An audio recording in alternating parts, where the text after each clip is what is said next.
Hey guys, welcome back to Pro Row 784. And I'm out here with Brandon. We're out in the shop here working and got our work all done out here for tonight. But we are going to try to basically do like a podcast style of a race report of Brandon's race. And then potentially we might try to do a podcast style on the race week. Depends on how it works out and depends on what kind of feedback we get and that kind of stuff. But tonight we are going to be going over the race from this past weekend at Union, South Carolina, the first race of the season, Big Buck. And I'm here with Brandon, and he doesn't talk very much, so we're going to have to pry it out of him. And if you guys have any questions, I'd really love it for you guys to send me some questions so I can ask Brandon, or if you want to ask me, it doesn't matter. We can talk about maintenance, we can talk about racing, we can talk about, how we got started, that kind of stuff, how Brandon got started and different things. So it doesn't really matter. So how are you doing, Brandon? I'm good. Come off the race and... Yeah.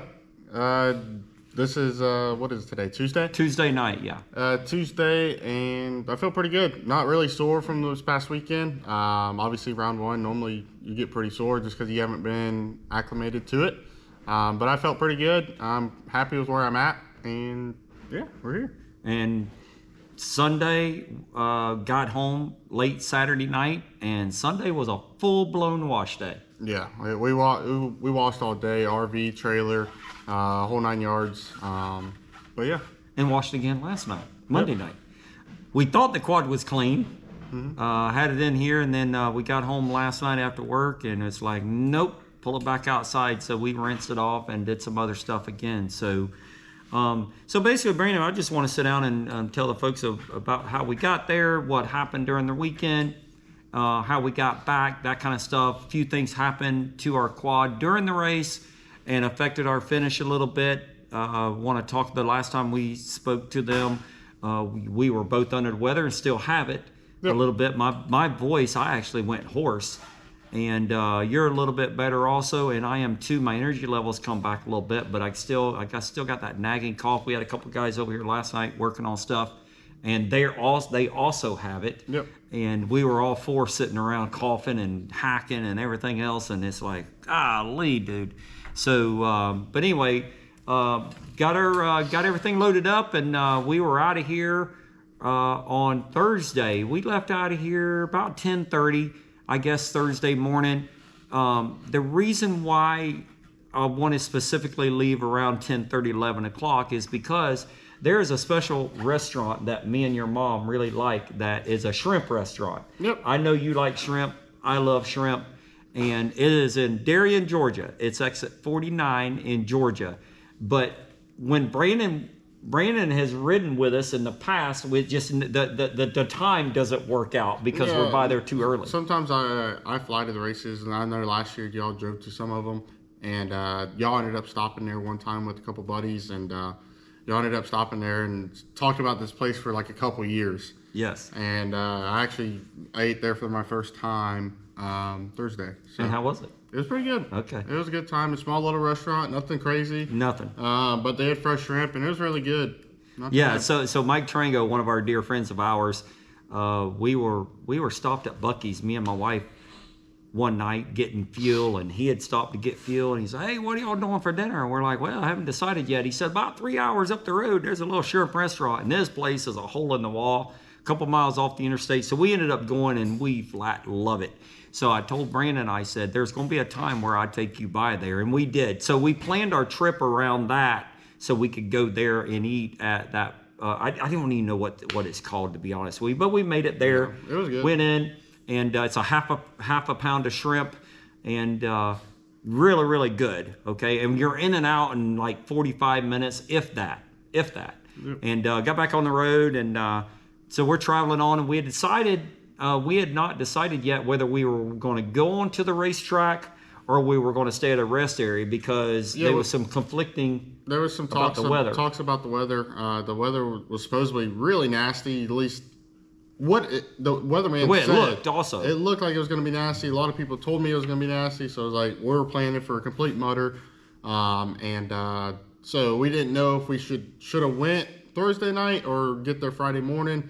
just because obviously a lot more people show up on Friday And we morning. were going to be there in the dark Thursday night, and didn't want to fight that. Yep. So we didn't want to be pulled in the dark and all that kind of stuff and deal with all that. So we didn't make the decision until about 2 hours before we got there. And actually, one of our friends, Chris Wilson, and his family had went there, and they've got a big motorhome, and they said, man, honestly, there is water, but we drove right in and parked, and we're like, okay. It would be nice to sleep at the racetrack and wake up Saturday or Friday morning. So anyway, so we're traveling down, and we were going to get there late because we were just moseying around and wasn't in no big hurry. We had stopped a couple times, let the puppies out, and not just taking our time because we had figured we was going to stop maybe asleep about an hour before we got to the track. Then we decided that we were going, well, let's go on to the track. So we decided that, but I wanted to fill up with fuel, even though we had 3/4 of a tank. Where this new motorhome of ours, we don't really know a lot about it. So I wanted to go ahead and fuel up before I got to the track again. So I did. So we stopped at a little service station, probably 15 minutes from the track, if that. And I'm out there pumping gas, and it just dawned on me that I'm like, I wonder what time the gates close tonight. Yep. So it was about 8 minutes till 10. Okay, 9:52. I'm pumping gas, and I went up front, and I'm like, hey, can one of you guys pull up and see what time the gates close? Yeah. And so Brandon did, and he said, Dad, they close at 10. We're about 12, 15 minutes from the track. So I stopped the fuel in a hurry, put the fuel up. We got in the motorhome, and we figured out how fast the motorhome would run. Yeah, so we got there pretty quickly. Yeah, I didn't want to get, if you guys know anything about Big Buck, I didn't want to get there and have to park and camp in the roadway. So lo and behold, we got there at 10:05, and a couple motorhomes in front of us, and drove through the gate and got in our parking spot and camped out. And anyway, it worked out really good. Woke up Friday morning, made biscuits and gravy, found out that the stove cooks a little bit quicker than what is normal. Had to figure out the temperature on the stove and that kind of stuff, and burnt the bottom of the biscuits, which we had to rake all that off. But nevertheless, we still ate it. And then it was time for you to did a little bit of taping up and some other stuff. The conditions was just like they said, wasn't bad. I mean the conditions we were planning on really bad, to be honest with you. But we showed up Thursday night. It wasn't that bad. Got in there, parked pretty easily, and then woke up Friday morning. The sun was shining, the wind was blowing, so obviously that dries the track out, or at least helps. And we had some good sunshine on Friday too, which really helped. Yep. And so I did that, or we seen that Friday, so we went and biked the track. The track conditions were really good, so we decided that we didn't really need to exactly mud prep like we originally thought we were going to have to do. So we didn't do the normal mud prep. We did do some. We taped up a few areas that where mud and water can get in, and we didn't want to get the radiator completely clogged up. But we taped up a few spots, and then we felt like we were pretty good. We were happy with where the track conditions were. What did you think after you got back from bicycling the track? What did you think about the South Carolina track that the Gncc crew had laid out for you? Yeah, it's actually a lot different. I don't know if a lot of y'all know, but obviously there was a big major hurricane that came through South Carolina area and wiped out a bunch of like towns and stuff like that, which Union was actually part of that. I didn't realize that until we got there, but a lot of the big trees in the back sections and places where it can get really wet, a lot of the trees have fallen. So the track was actually way different than what it normally is. We've raced that place a lot of times, and we're normally used to it. So it was actually quite a bit different, which was good. Mixed it up a little bit. Obviously we're going around a lot of down trees and over down trees and stuff like that, which was cool. Yeah, watching your video, even watching the GoPro video, the little bit that we got because of the mud and all that kind of stuff, but I was able to try to put together a video of sort, every time. You didn't wipe the camera as much as what we had hoped because you had your hands full, but for the most part, I tried to get as much as we can, but you could clearly see the track. Didn't look like a South Carolina track to me, from what I remember of it. There was a bunch of down trees with root balls sticking up in the air and that kind of stuff, and So you bicycled the track and felt pretty confident, to be honest with you. You like what you saw. Yeah, I liked what I saw. Got done biking the track. Sugar was actually low, so I had some orange juice and stuff like that. But then my body was exhausted, Yes. to be completely honest with y'all. Originally was going to go do the Fan Fest thing on the podium with Mikey Waynes and the whole Gncc crew and all the pro riders. But just I had no energy to be able to go do that and just was exhausted. So we decided that I turned my bike rental back in and went back to the camper, kind of hung out in the camper. You finished taping up a few spots, and we talked to a few people, things like that, a few fans, and we went in the camper and we were I was spent for the day. Yeah. Just after the bike ride, and then we ended up making dinner. I actually ended up making some steak and potatoes. Macaroni and cheese. Mom made macaroni and cheese. Yep. And yeah, we ate dinner, and that was our Friday. I laid down so we got a little TV in the back of the bedroom, and I laid down to watch the NASCAR truck race at Daytona, and I think I remember watching 2 laps of it.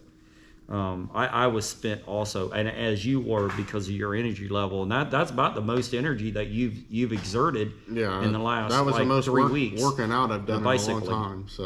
So anyway, that turned out pretty good. We got a good night's sleep on Friday night. Woke up and we made breakfast, which was really cool.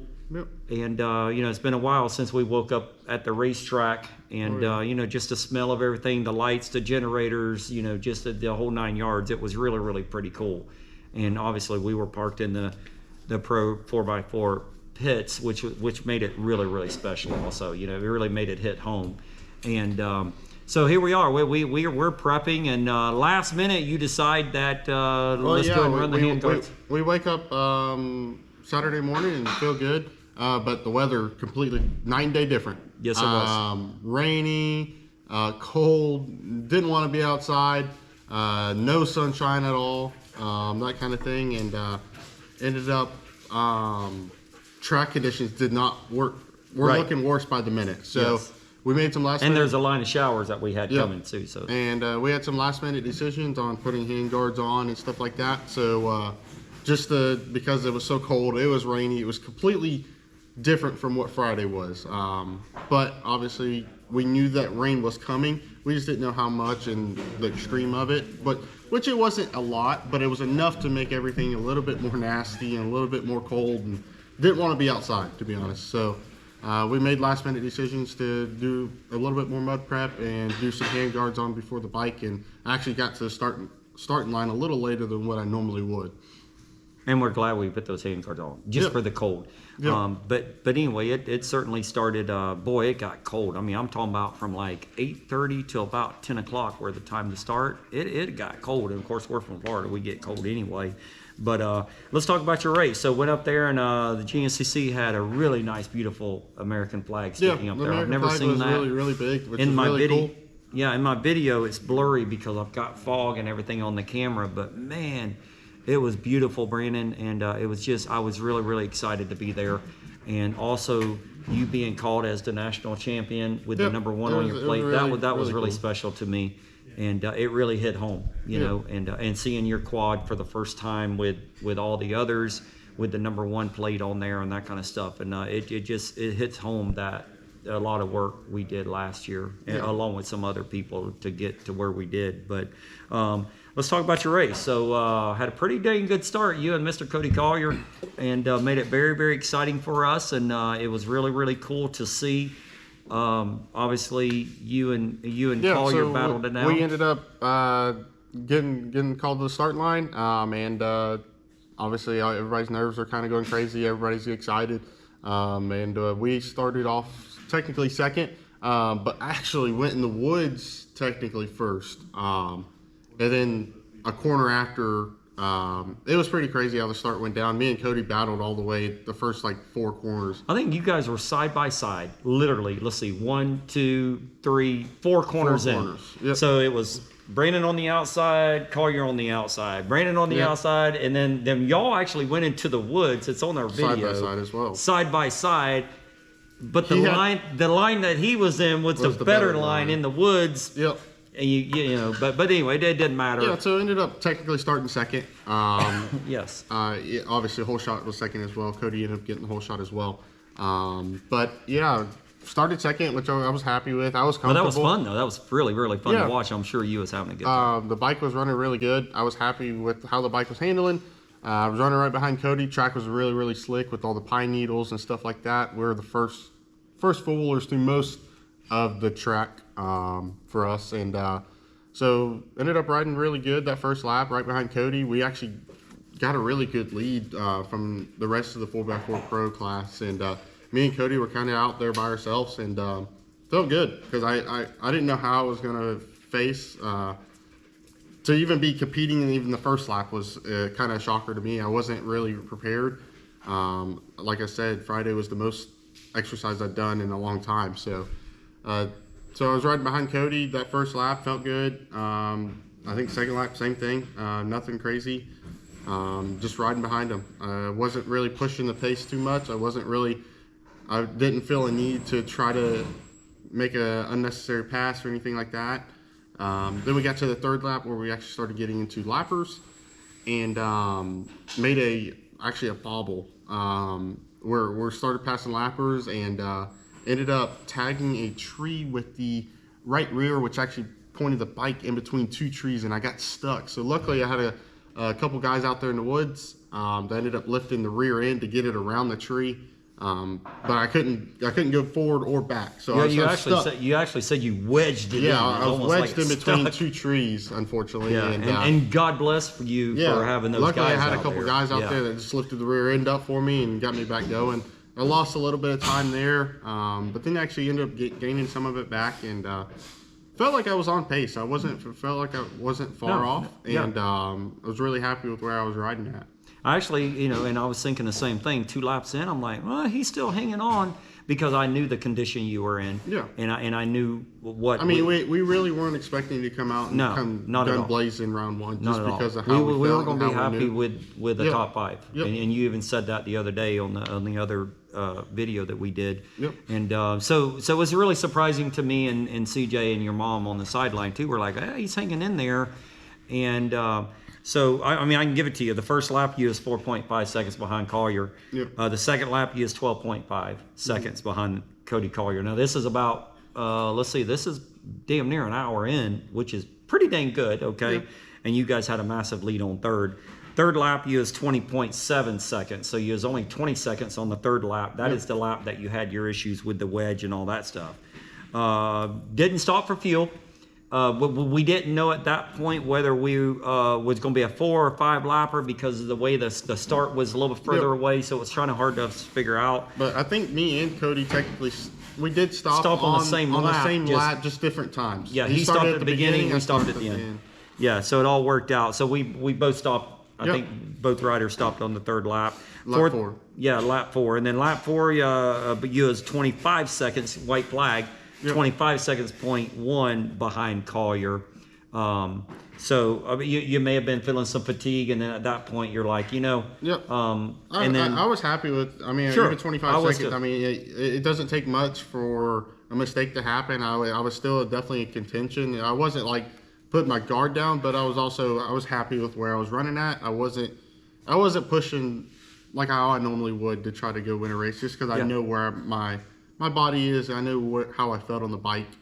So we were 25 seconds down that last lap, and then about a quarter of the way through that last lap, I ended up going down in a ravine or kind of like a ditch or like a hole, I guess you would consider it. And when it went down, it made a loud pop, almost like a ball joint popped out of the A-arm almost kind of sound. Really weird sound, and felt really weird. It wasn't just a sound out I was hearing. It when I was going into corners, every other corner, it would felt like the tire was rolling quite a bit. But so we ended up, obviously once that happened, obviously I was happy with second anyway. So once I knew that I was having an issue or something was going on in the front end, I just slowed the pace way back down, and I knew I had a good lead on third. So kind of just took it easy that last lap and just made sure the bike stayed in one piece. I didn't want to break anything. I didn't want to get hurt. I didn't know what exactly was broken in the front end, so I didn't want to go really hard Push, and break it. I didn't know exactly what it was because I didn't take the time to get off the bike and look at it or anything like that. I just kept on going and ended up getting through the finish line. Yep, and you know, some days, and you even said this, you know, some days you're a second place rider, and after with those things going on, it's like, okay, we've had a really good race, and we was really blessed with your conditioning, with how we started, and okay, we'll take a second for sure, okay, and you were competitive, never let a lap, and I don't know that you've ever let a damn lap in this race. This race has been your kid. I've had like one or two good races here, but yeah. I mean, really, round one, I've never really had a good race. You've always finished, I think, good, but you've never won it, and you've never been like lead every lap, control the race, that kind of stuff. Okay, and but this year was no different. Yep. And so anyway, but yeah, I mean, you know, I was really happy and satisfied with your result. Also, obviously, we're excited to get up on the podium after what our team and stuff that we've endured in the last 30 days has really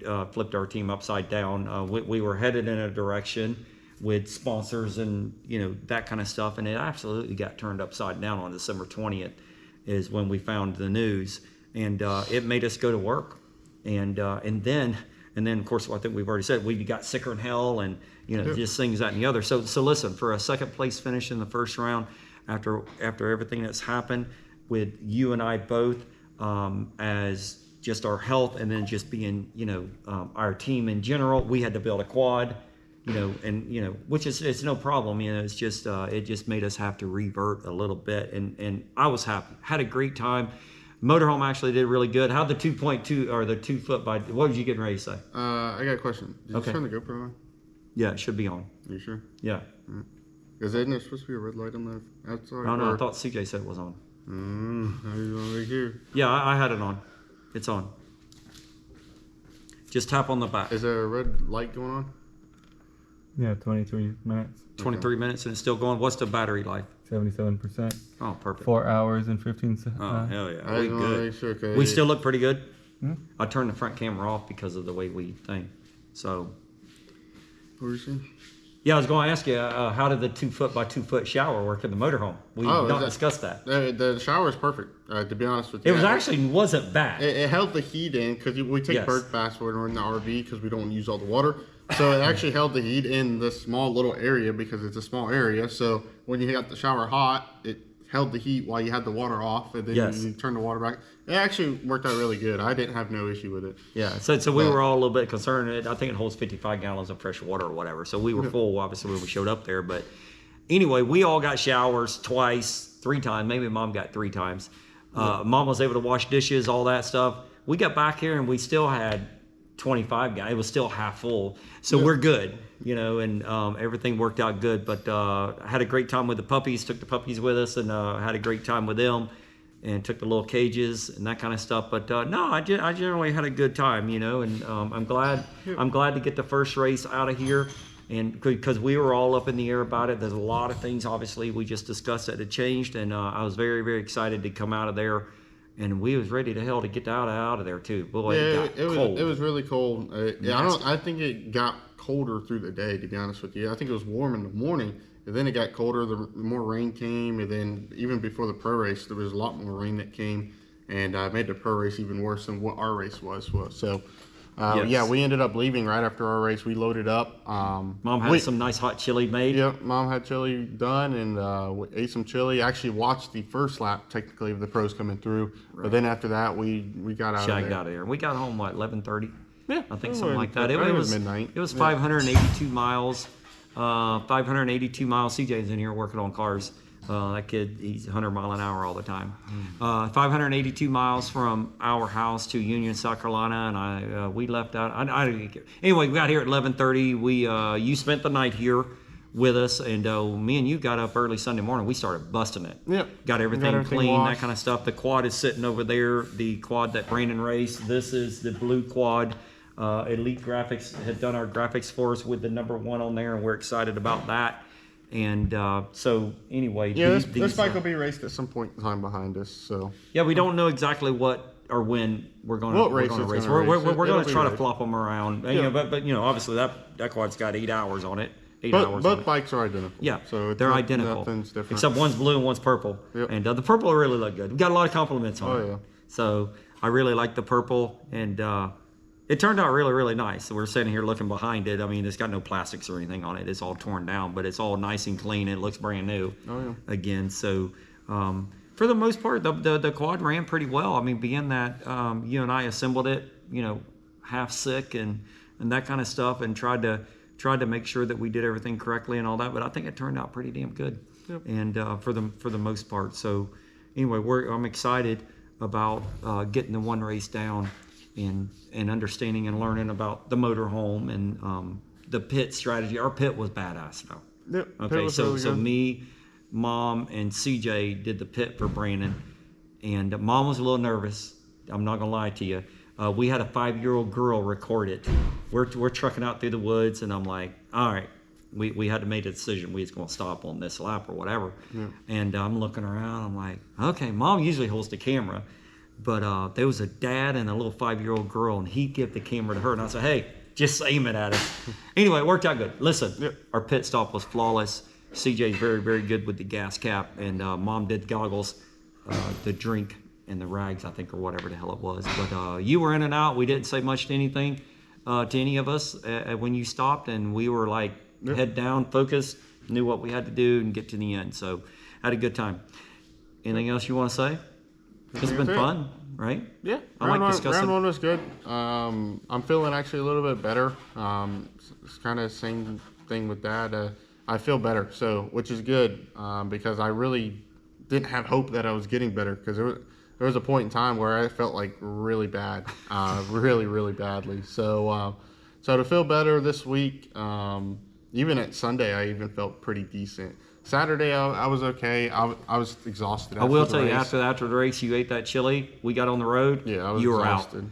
So Brandon was definitely exhausted, and I think you were running on adrenaline. Yeah, so I feel better this week, which is good. So we're gonna kind of start training back again, not go crazy because we don't want to go backwards here, but we're gonna try to start getting back after it again. Because I still haven't done no training yet, but excited to get back into the gym, start eating better, that kind of thing, and start making gains on it. I don't think we'll be 110% at round 2, but I think we'll definitely be better than where we were at round 1. If we can stay away from the damn flu bug, we'll be Yeah. good to go. And I actually lost my voice and still a little bit scratchly. Yep. Sunday I could barely talk. Monday, little better. Today's not bad. Yeah, but I can still tell I'd it. say I'm 90%. Which at Yeah. the race, I was probably about 65, 70. Yes. So I've definitely made some good gains this past little bit. So I feel really, really happy going into obviously round 2 Florida. Yeah. All right. So pretty much covering all my notes. There wasn't much going on here. We had a good race, man. And I'm very, very excited for where we're at and where our team's at. And we're going to have some fun this year. I promise you. Not going to let anything get to us. And we're just going to have a great time. But we'll try to sit down and do these things if we can, Brandon. I'd like to do them every Tuesday after the race. We could do sort of the race report. And then potentially maybe next Tuesday we could do sit down and maybe do another one about the next race, which is Florida, our hometown. Going to see a lot of folks there that we know, Yeah. a lot of our friends, a lot of the Florida Trail Rider group, that kind of stuff. And I'm very, very excited about that. So I want to try to maybe sit down and do that. In the meantime, try to do a shot video. We already started some shot video stuff. We just got to finish some stuff and put it all together. Going to try to ride a little bit, maybe Saturday. Yeah, it probably won't be till about Saturday, Probably Sunday. Saturday. Yeah. So I can get something I can ride and that kind of thing. Yeah, so. yeah. We're actually down quads. We only own the 2 now, and we do have a YFZ 450 over there that we may try to put together at some point, so Brandon can do a few motos on that. But we really don't want him to ride these things here until we get our feet wet of how things happen and that kind of stuff. Because we're doing it ourselves this year. Obviously, these Yep. guys know, so we're trying to make sure that. We want to make sure the race bikes are race bikes. Yeah. They're not going to be practice bikes, and obviously that's huge. It makes our lives a lot easier when we go to races. Yes, but I had fun. Yep. I love you, and I appreciate everything you do, and the motivation that you have. It drives me, and I'm excited for things to come. So I hope you guys enjoyed this. If you guys want to ask any kind of questions, if you want me to ask Brandon questions, or if you want Brandon to ask me questions, you guys comment down below, and I'll certainly make note of that. If you guys want to know anything or whatever, just send me a message on YouTube. We're on Facebook. I did start a Pro Row 784 Racing Facebook page. I'm not too tech savvy. Maybe I'd like to get someone to help me try to do some of that, but I did start one of them, and there's not a lot on there, so don't go rushing out to try to see it because there's not a lot on there. So I'm gonna try to do a little bit more on there, some race results and that kind of stuff, and try to get some of the stuff off of our personal pages. You know what I mean? Because we are a race team, right? Yep. And you're an athlete. So anyway, but appreciate you guys taking the time to take the time out to listen and for us to blabber. Not sure how long we've been talking because I can't see those numbers on that screen there, but we'll do the best we can. All right, you guys take care. All right, see you. Good, Brandon? CJ, you've been waiting on us? You could have did that, bud.